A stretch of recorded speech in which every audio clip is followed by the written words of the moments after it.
Welcome students. तो देखो basically applications of computer पढ़ते हैं, ठीक है ना। स्टोरेज यूनिट हमने पढ़ लिया था, अभी पीछे ध्यान मत दो, ठीक है ना, पीछे भी ध्यान मत दो, ठीक है। तो हम एप्लीकेशंस ऑफ कंप्यूटर पढ़ते हैं, ठीक है ना। और computer is a versatile machine that does many kind of jobs. तो कंप्यूटर बहुत तरह के काम करता है, आपको पता होगा। It can store and find a large amount of information and can solve multiple problems very fast, ठीक है ना। वो ढेर सारा डेटा को स्टोर भी कर लेता है और आपको डिफरेंट काम एक साथ, मल्टीपल काम एक साथ, मतलब बहुत फास्ट तरीके से करता है, ठीक है ना। Computers find their application in many areas like bank, shop, office, factories and homes, ठीक है। कंप्यूटर बहुत जगह यूज़ किए जाते हैं, बैंक, शॉप, फैक्ट्रीज, स्कूल्स, बहुत जगह, मॉल्स, हर जगह तो कंप्यूटर ही यूज़ किया जा रहा है, ठीक है ना।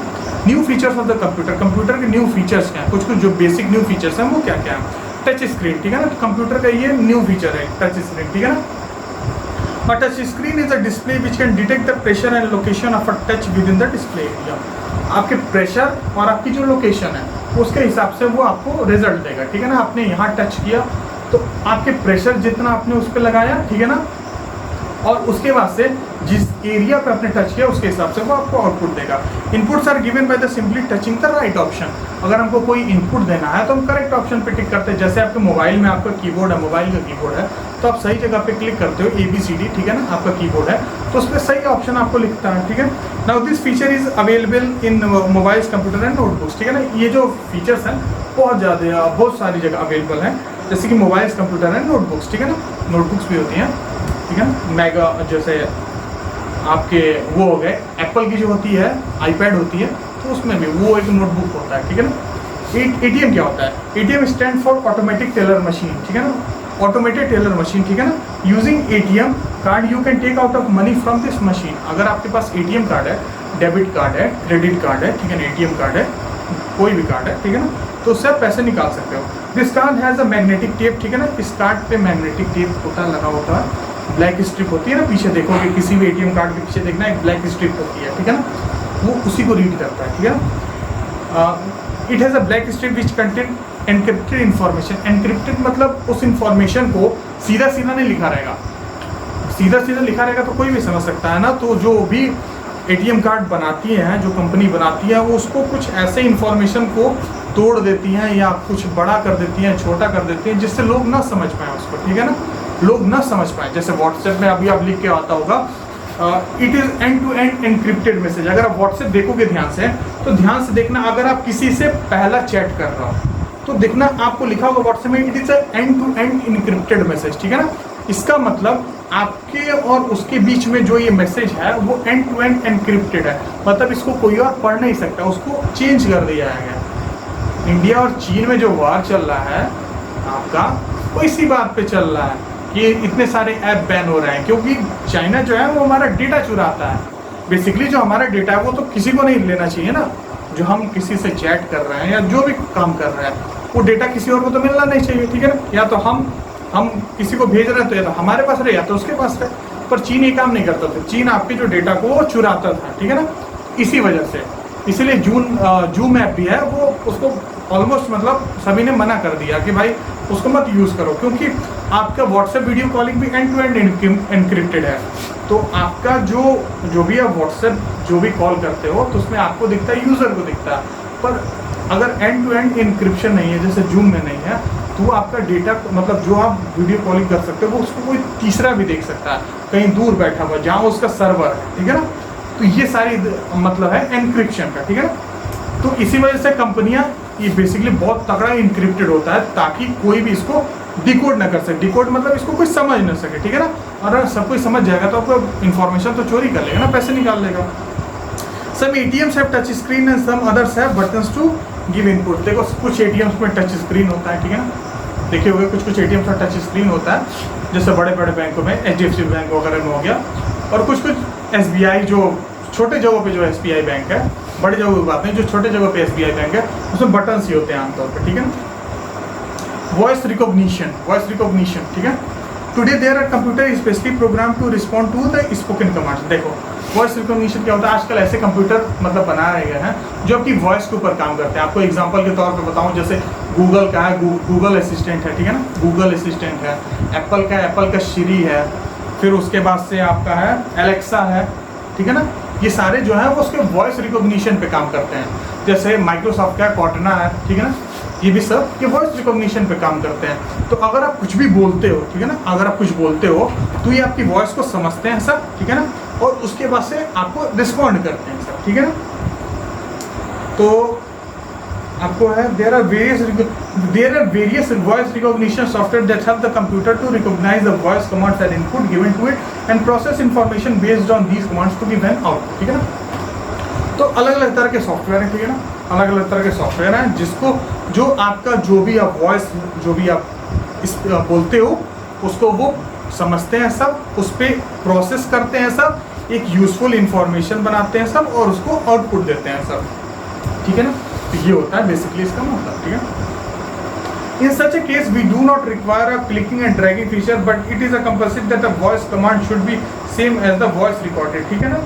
मतलब कुछ इसका कुछ खास मतलब नहीं होगा, मतलब इसमें कुछ क्लिकिंग और ड्रैगिंग फीचर नहीं होता है। क्लिकिंग और ड्रैगिंग फीचर का मतलब समझते हो, इसमें कुछ क्लिक या ड्रैग करना नहीं होता है। इसमें सिंपल है कि आप वॉइस बोलते हो, आप अपने आवाज़ निकालते हो, उसको कंप्यूटर समझता है और उस पर प्रोसेस करता है। अब ये मत कहना कि आप पहले तो उसको क्लिक करते हो ना गूगल असिस्टेंट को ऑन करने के लिए, उसकी बात नहीं हो रही है। अगर आप गूगल असिस्टेंट एक बार ऑन कर देते हो तो उसके बाद से जो भी आप वॉइस बोलते हो वो उस पर काम करता है, ठीक है ना, सिंपल सा है, ठीक है। तो ब्रेन अपडेट से, ठीक है ना, ये फालतू के लिए नहीं होता है। बुक में ब्रेन अपडेट, सबसे पहले तो आप सभी लोग कंप्यूटर की बुक ले लो, ठीक है ना, अगर आपको सही से समझना है तो, ठीक है। और खुद से पहले रीडिंग करो, मैं यही बोलूँगा, पहले खुद से रीडिंग करो, बुक की खुद से रीडिंग करो, फिर आओ चैप्टर समझने के लिए, तो आपको ज़्यादा क्लियर होगा, ठीक है ना। जो भी हार्ड वर्ड्स है वो आप गूगल ट्रांसलेट की मदद से उसको समझ लो या फिर कोई भी डिक्शनरी आप यूज़ कर लो, उसकी मदद से समझो। पहले खुद रीडिंग करोगे तो ही आपके लिए बेटर रहेगा, ठीक है ना। तो ब्रेन अपडेट है, ठीक है ना, ब्रेन अपडेट को भी पढ़ना है। ये सब पढ़ने की चीज़ें हैं, पूरा चैप्टर पढ़ लोगे तो लास्ट में ब्रेन अपडेट पढ़ना चाहिए, तो आपको पता चलता है कि आपको जो छोटे छोटे पॉइंट है, जो इंपॉर्टेंट पॉइंट्स है वो आपको रिकॉल हो जाते हैं, ठीक है ना। तो अब हम शुरू करते हैं। तो आपके एक्सरसाइजेज हैं। पहली एक्सरसाइज उसमें tick the correct option, tick the correct option, ठीक है ना। ए वाला है टिक द करेक्ट ऑप्शन, उसमें करेक्ट ऑप्शन को टिक करना है। सब में ए बी सी 3 ऑप्शन है, उसमें करेक्ट ऑप्शन को टिक करना है। मैंने टिक नहीं किया, मैंने सीधे लिख दिया, करेक्ट ऑप्शन को लिख दिया है, आप उसमें बुक में टिक कर देना। जैसे कि पहला ऑप्शन है which of the following is an information. Information क्या है? इन्फॉर्मेशन का मतलब समझते हो कुछ इंपॉर्टेंट चीज, कोई भी इंपॉर्टेंट चीज को हम लोग इन्फॉर्मेशन बोलते हैं, ठीक है ना। राम, पहला ऑप्शन है राम। राम क्या कोई इंपॉर्टेंट इन्फॉर्मेशन है? बिल्कुल भी नहीं। 70% मार्क्स कोई इंपॉर्टेंट इन्फॉर्मेशन है? नहीं। पर राम गॉट 70% मार्क्स, राम को 70% मार्क्स मिले। हाँ, एक यूजफुल इन्फॉर्मेशन लगती है जिसका कोई मतलब निकल रहा है। 70% मार्क्स का कोई मतलब नहीं है, सिर्फ 70% मार्क्स कहीं ऐसे लिख दिया तो उसका क्या मतलब समझोगे, ठीक है ना। लेकिन राम गॉट 70% मार्क्स, आपको क्लियरली समझ में आ रहा है कि मतलब राम को 70% मार्क्स मिले, ठीक है ना। आपका सेकंड ऑप्शन है which of the following is not the part of the hardware. Hardware का पार्ट नहीं है, कीबोर्ड, विंडोज और स्कैनर। तो देखो बेसिकली आपका जो है कीबोर्ड और स्कैनर वो हार्डवेयर है, विंडोज जो है वो आपका हार्डवेयर नहीं है, बेसिकली वो सॉफ्टवेयर का पार्ट, ठीक है ना। तो F1 to F12 keys on the keyboard are called dash keys. F1 to F12 जो आपका कीबोर्ड होगा तो सबसे ऊपर लेफ्ट साइड से शुरू करना, लेफ्ट साइड से शुरू करना। आपका एस्केप की होगा, एस्केप की सबसे अलग होगा, उसके बाद से आपका F1 F2 F3 F4 ऐसे F12 तक जाएगा। तो उनको कहते हैं फंक्शन कीज, कहते हैं फंक्शन कीज। तो फंक्शन कीज पे टिक लगा देना, ठीक है। Which of the following is fixed inside the computer. Computer के अंदर कौन सा फिक्स्ड है? मतलब कंप्यूटर के अंदर लगा हुआ है, बेसिकली सीपीयू के अंदर लगा हुआ है। आजकल तो कंप्यूटर आ रहे हैं जो कि एलसीडी कंप्यूटर्स हैं, एलसीडी डिस्प्ले मॉनिटर्स हैं, जिनके अंदर ये पूरा कंप्यूटर फिक्स रहेगा, कोई अलग से सीपीयू बॉक्स नहीं होता है। तो जो कंप्यूटर के अंदर फिक्स है वो चीज़ कौन सी है? माउस और सीडी। क्या माउस और सीडी कंप्यूटर के अंदर फिक्स होता है? नहीं। सीडी ड्राइव जो होता है वो कंप्यूटर के अंदर फिक्स होता है। सीडी ड्राइव जो कि सीडी चलाता है वो कंप्यूटर के अंदर फिक्स होता है, पर सीडी और माउस कंप्यूटर के अंदर तो फिक्स नहीं होता है। तो आपका ऑप्शन क्या है? मदरबोर्ड। मदरबोर्ड क्या है? मदरबोर्ड ही तो कंप्यूटर के अंदर लगा होता है, ठीक है। तो which of the following is an impact printers. Impact printers कौन सा है? तो आपका जो डॉट मैट्रिक्स प्रिंटर है वो इम्पैक्ट प्रिंटर्स है, और जो आपका लेजर और ये इंकजेट प्रिंटर्स है वो आपका नॉन इम्पैक्ट प्रिंटर्स है, ठीक है ना, जो हैमरिंग नहीं करता है, हैमर। आप जाके शुरुआत के वीडियोस देखना, ठीक है ना, फर्स्ट या सेकंड वीडियोस में मैंने आपको प्रिंटर्स के बारे में डिस्कस किया, ठीक है। अब देखो बी आते हैं अपने फिल इन द ब्लैंक्स से। फिल इन द ब्लैंक्स हम डिस्कस करते हैं। और computer needs dash to work. Computer को काम करने के लिए क्या चाहिए? ऑफ कोर्स इलेक्ट्रिसिटी चाहिए। बिना इलेक्ट्रिसिटी के कंप्यूटर कैसे काम करेगा? The process form of data is called process form of data. Process form of data मतलब कोई भी आप इंफॉर्मेशन कंप्यूटर को देते हो वो उस पर काम करता है, तो उस जो प्रोसेस फॉर्म होता है जो काम कर देता है तो काम करने के बाद वो क्या जनरेट करता है, एक यूजफुल इंफॉर्मेशन। तो आपका क्या होगा, इंफॉर्मेशन आपका आंसर होगा, ठीक है ना। The person who usage a computer and generate information bye it is called, ठीक है ना। जो कंप्यूटर, जो आदमी कंप्यूटर यूज करता है, इनपुट देता है, उससे प्रोसेस करवाता है, फिर आउटपुट लेता है, वो उस पर्सन को क्या कहते हैं, यूजर। हम सब यूजर ही तो है, हम सभी तो कंप्यूटर से काम करवाते हैं, तो ये यूजर हो गया। प्लॉटर क्या, plotter is a pointing device, ठीक है ना, ये पॉइंटिंग करने का काम होता है। RAM is a dash show that to data stored in the RAM stage there only as long as your computer is running, ठीक है ना। तो रैम एक वोलाटाइल मेमोरी होता है। वोलाटाइल मेमोरी मतलब जब तक कंप्यूटर में इलेक्ट्रिसिटी है तब तक उसमें जो भी डेटा है वो रहेगा। इलेक्ट्रिसिटी जाने के बाद रैम में से डेटा उड़ जाता है, गायब हो जाता है, तो वो है वोलाटाइल मेमोरी, ठीक है ना। अब देखो सी वाला है match the following. Match the following है, ठीक है ना। पहले को मैच करेंगे बी से, दूसरे को डी से, तीसरे को ए से, फोर्थ को सी से। कैसे, जो पहला है वो है हार्ड डिस्क है। हार्ड डिस्क को किससे मैच करेंगे, तो हार्ड डिस्क तो होता है वो एक स्टोरेज डिवाइस होता है, उसमें आप कुछ भी स्टोर कर सकते हो। जैसे आपका पेन ड्राइव होता है, सीडी होता है, डीवीडी होता है, फ्लॉपी होता था, ठीक है ना। तो वैसे ही आपका हार्ड डिस्क जो है वो आज के ज़माने में स्टोरेज डिवाइस है, जिसमें आप लार्ज अमाउंट ऑफ डेटा को स्टोर कर सकते हो। आप टीबी या 500 GB, 512 GB, 1 TB, 2 TB ऐसे आप डेटा को स्टोर कर सकते हो, ठीक है ना। Second option joystick.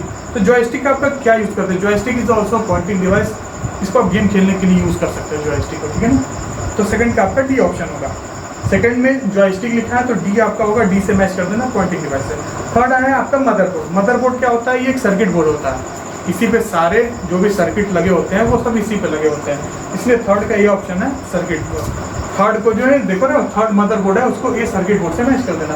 Fourth option है आपका रोम। तो रोम का सी ऑप्शन है नॉन वोलेटाइल स्टोरेज होता है। रैम आपका वोलेटाइल होता है, यानी कि कंप्यूटर की लाइट चली जाएगी तो डेटा उड़ जाएगा, और रोम में होता है कि अगर कंप्यूटर की लाइट चली भी जाती है तो भी डेटा रहता है। तो आपका डी, तो यहाँ तक मैंने कंप्लीट कर लिया।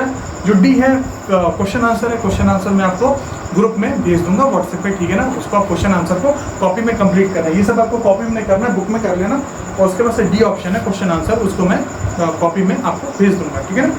तो देखो ये आपको करना है, ठीक है ना। ये जो है क्रॉसवर्ड पजल है, इसको सॉल्व करना मजा आएगा, ठीक है ना। करने में ये सब अच्छा लगता है, सॉल्व करना, इससे आपको ज्ञान बढ़ेगा, ठीक है ना। डी ऑप्शन मैं आपको भेज दूंगा क्वेश्चन आंसर, और आपका चैप्टर 2 नेक्स्ट वीडियो में स्टार्ट हो जाएगा।